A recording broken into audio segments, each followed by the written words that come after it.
Good afternoon, everyone. Today I'm going to share with you some trade body reactions on demonetization. Well, I would like to start with Mahesh Singhania, the chairman of West Bengal Trade Associations. He said that he urged the trading fraternity to declare all India trade ban and non-cooperation movement for the next 96 hours. The whole economy was bound to collapse, at least up to the time the existing high denomination notes got exchanged with the new currency papers. He also stated that educated people might be able to adjust or stand by this shock, but not the uneducated ones.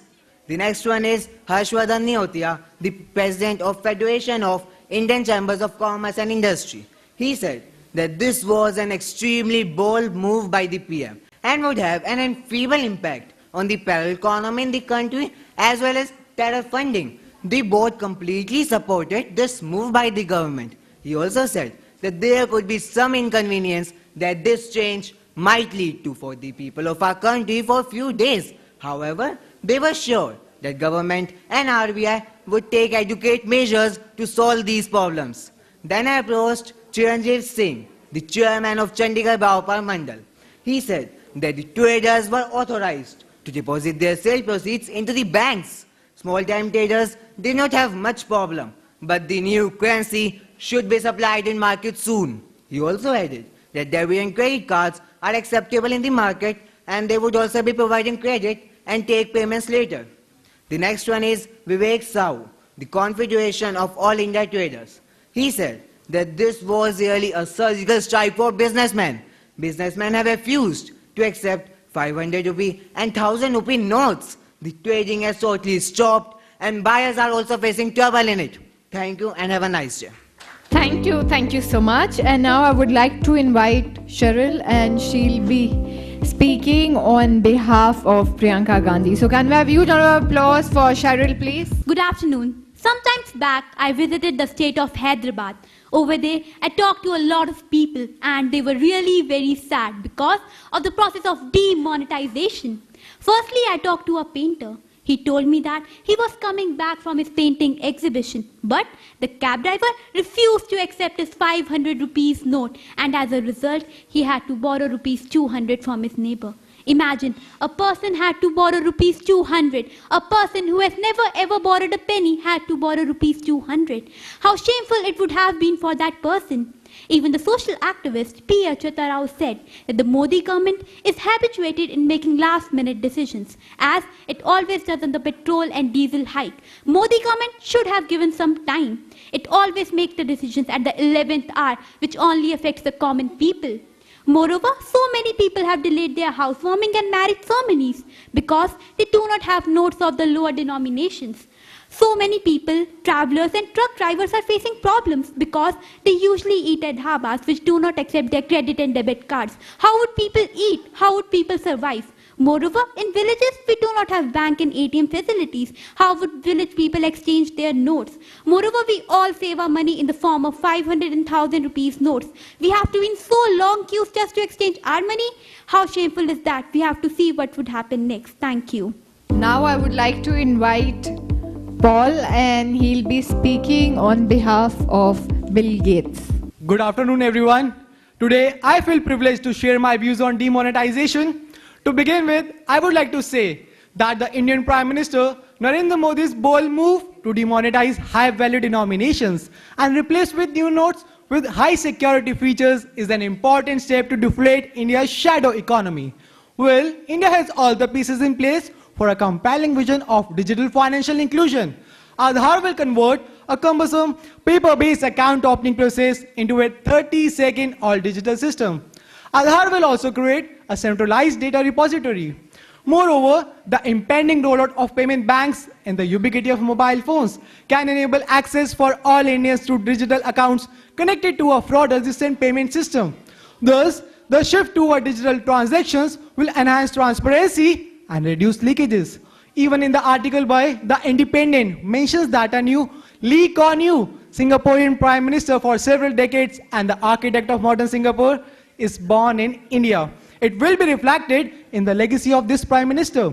Demonetization would attribute an increasing tax net, higher tax collection, and a better tax to GDP ratio.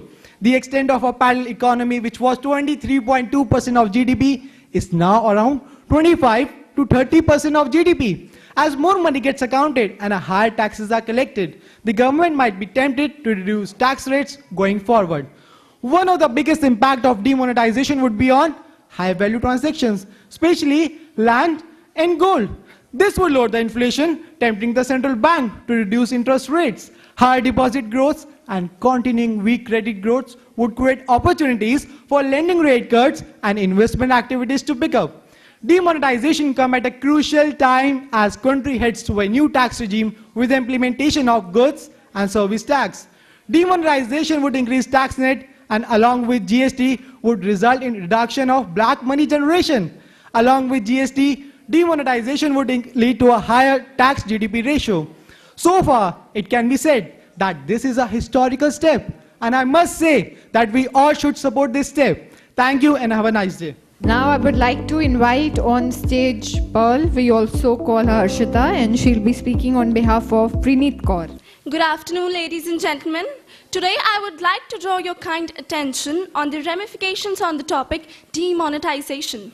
To begin with, I would like to tell you that a few days back, I was in Punjab and I talked to a lot of people over there. And I was completely astonished by their despondent behavior on the concept of demonetization.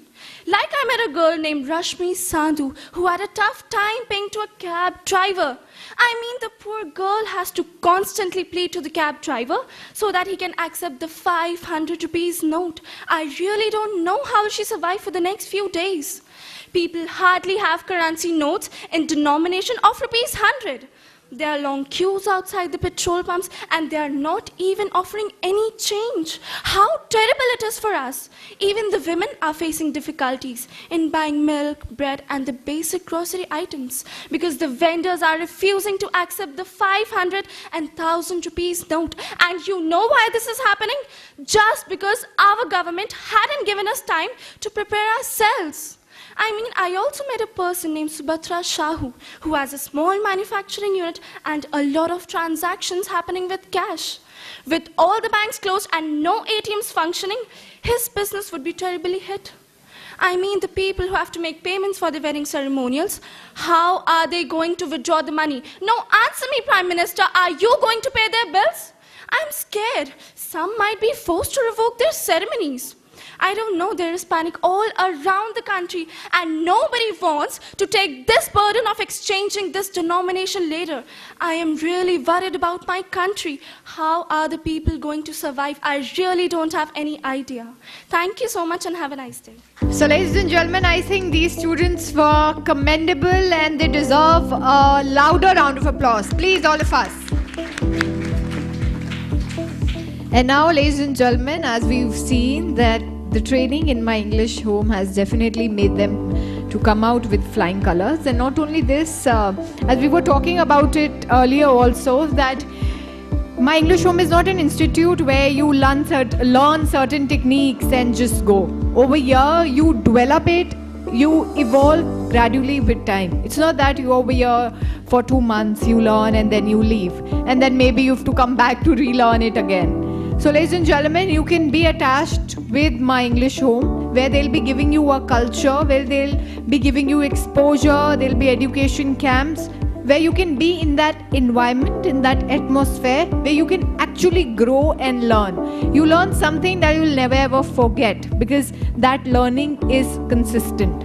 So whenever the learning is consistent, I think it gives you that growth, that change, that transformation that you are looking for. And now with that, ladies and gentlemen, I think time has come to celebrate and we would like to invite Mr. Wilson. So can we have a huge round of applause for Mr. Wilson, please?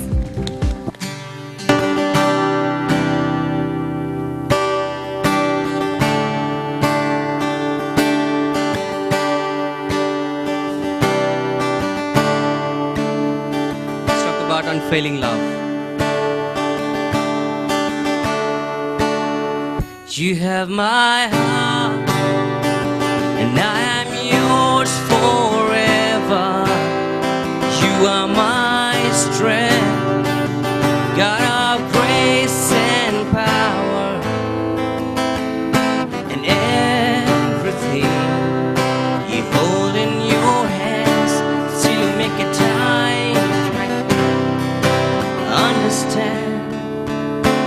Praise the God of earth and sky are beautiful. You're unfailing love, unfailing love. And you never change, God, you remain holy one. My unfailing love, unfailing love.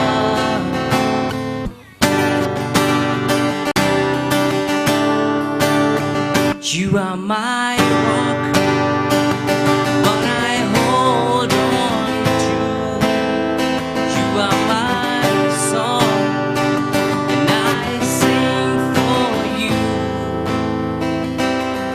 And everything you hold in your hands, still you make the time for me. I can't understand.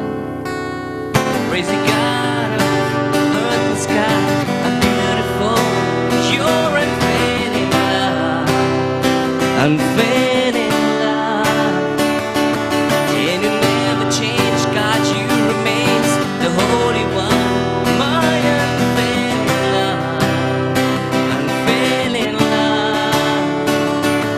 Praise the God of earth and sky, beautiful. You're unfailing love, unfailing love. And you never change, God, you remain the Holy One. My unfailing love, unfailing love, unfailing love. Thank you so much. So can we have a big hand please for Mr. Wilson? And ladies and gentlemen, now we would like to have a debate over here, and that debate is on war on black money. So how many of you actually, had lot of problems in dealing with demonetization? Raise your hand up in the air. Only one person?